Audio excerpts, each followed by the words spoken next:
అందరికీ నమస్కారం. నేను మీ సాధిక నరేంద్ర. ఇది డిజిటల్ యుగం. ఏ పనైనా సులువుగా అయిపోతుంది. అందుకే అందరూ తొందరపడుతున్నారు.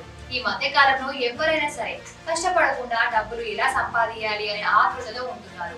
ఇదే ఆతృత కాస్త ఆత్మహత్య వరకు వెళ్తుంది. ఈ మధ్య కాలంలో మనం వింటూనే ఉంటున్నాం, ఆన్లైన్ మోసాల ద్వారా సూసైడ్ చేసుకుంటున్నారు అని. మోసపోయే వాళ్ళు ఉన్నంత కాలం మోసం చేసే వాళ్ళు ఉంటూనే ఉంటారు. ఇప్పుడు ఆన్లైన్ మోసాలు కూడా చాలా జరుగుతున్నాయి. ఆన్లైన్ మోసాలు ఒక్క మార్గం కాదు, 1,00,000 మార్గాలు ఉన్నాయి. అందులో online betting apps, fraud calls, messages, emails, trading apps, part time jobs, night duty jobs, ఇలా చెప్పుకోవడానికి చాలా ఉన్నాయి. ఒక మార్గం కాకపోతే ఇంకో మార్గం నుంచి మోసాలు చేస్తూనే ఉంటున్నారు. ఇంకా ముఖ్యంగా చెప్పుకోవాల్సింది మాత్రం బెట్టింగ్ యాప్స్. ఈ మధ్య కాలంలో సెలబ్రిటీలు సైతం రూపాయి పెట్టండి 100 కోట్లు పట్టండి అని ప్రమోషన్స్ చేస్తున్నారు బెట్టింగ్ యాప్స్ గురించి.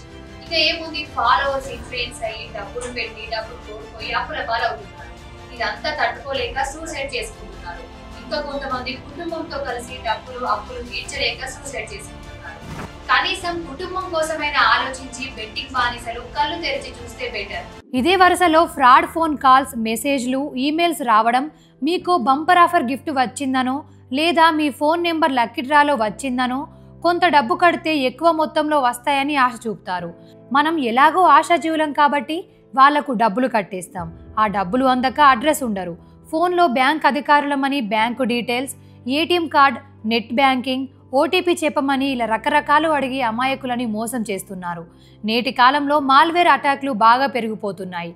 బ్యాంకు ఖాతాదారులు కంప్యూటర్, మొబైళ్లకు హానికరమైన వైరస్లు పంపిస్తారు. ఇంకా అసలైంది, ఉద్యోగం పేరుట నిరుద్యోగులని మోసం చేయడం, లక్షల డబ్బులు కట్టించుకొని ఉద్యోగం ఇప్పిస్తామని టొకోరా పెట్టడం, పార్ట్ టైం జాబ్స్ పేరిట డేటా ఎంట్రీ అని, ముందు కొంత డబ్బు కడితే ఉద్యోగం వస్తుందని చెప్పి డబ్బు కట్టించుకొని పని చేయించుకొని పూర్తిగా ఎగనామం పెట్టడం చేస్తున్నారు. ఆ మధ్య మహబూబాబాద్ జిల్లాలో టాస్క్ బెస్ట్ జాబ్ పేరుతో ఓ యువకుడికి యువతి డీపీతో ఉన్న గుర్తు తెలియని ఫోన్ నెంబర్ నుంచి వాట్సాప్ మెసేజ్ వచ్చింది. తాము పంపిన యూట్యూబ్ లింక్స్ని లైక్ అండ్ షేర్ చేసి దానికి సంబంధించిన స్క్రీన్ షాట్ పంపిస్తే డబ్బులు చెల్లిస్తామని ఉంది. కాకపోతే ట్విస్ట్ ఏంటంటే, మొదట కొంత డబ్బు కట్టాలని రూల్ పెట్టారు.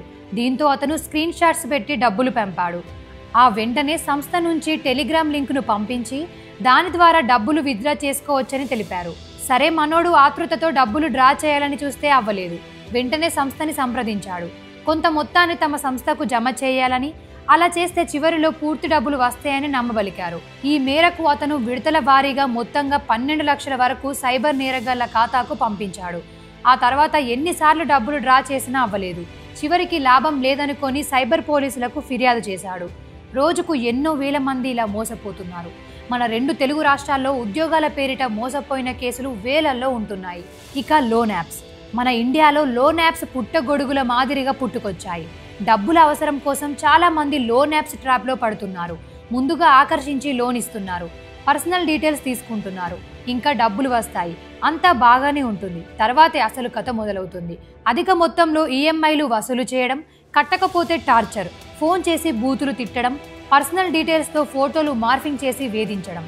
దీనికి ఉదాహరణ, ఇటీవలే మెదక్ జిల్లాలోని కాట్రాయిల గ్రామంలో ఉంటున్న మద్ది గంగాధర్ అనే వ్యక్తి డబ్బులు అవసరం ఉండి లోన్ యాప్లో 3 లక్షలు తీసుకున్నాడు.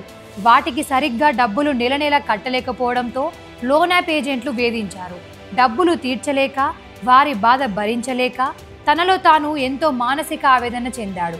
చివరికి దగ్గరలో ఉన్న అటవీ ప్రాంతానికి వెళ్లి పురుగుల మందు తాగి ఆత్మహత్యకు పాల్పడ్డాడు. ఈ లోన్ యాప్ ఆగడాల వల్ల చాలా మంది ఇబ్బంది పడుతున్నారు. ఎన్ని కేసులు పెట్టినా వాళ్ళు తగ్గడం లేదు.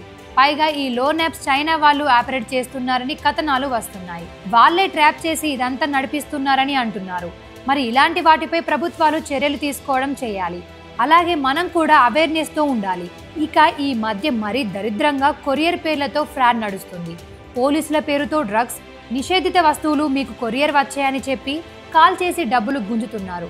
అటు సోషల్ మీడియాలో డబ్బుల కోసం ఎంతకి దిగజారి మోసాలు చేస్తున్నారో చెప్పాల్సిన పని లేదు. అబ్బా, ఒక్క రకం కాదు, మోసం చేయడానికి అడ్డదారులు మస్తున్నాయి. కాబట్టి ఎవరినైనా సరే ఈ ఆన్లైన్ మోసాల పట్ల అవగాహన కలిగి ఉండాలి. చదువుకోని వారికి చెప్పాలి. ప్రభుత్వాలు కూడా ఇంకా అవేర్నెస్ ప్రోగ్రాంలు పెంచాలి, ప్రజల్లోకి విస్తృతంగా తీసుకెళ్లాలి. ఏదేమైనా ఆన్లైన్ మోసాల పట్ల జాగ్రత్తగా ఉండాలి. మరిన్ని అప్డేట్స్ కోసం చూస్తూనే ఉండండి మన వంశీ టీవీ ఛానల్.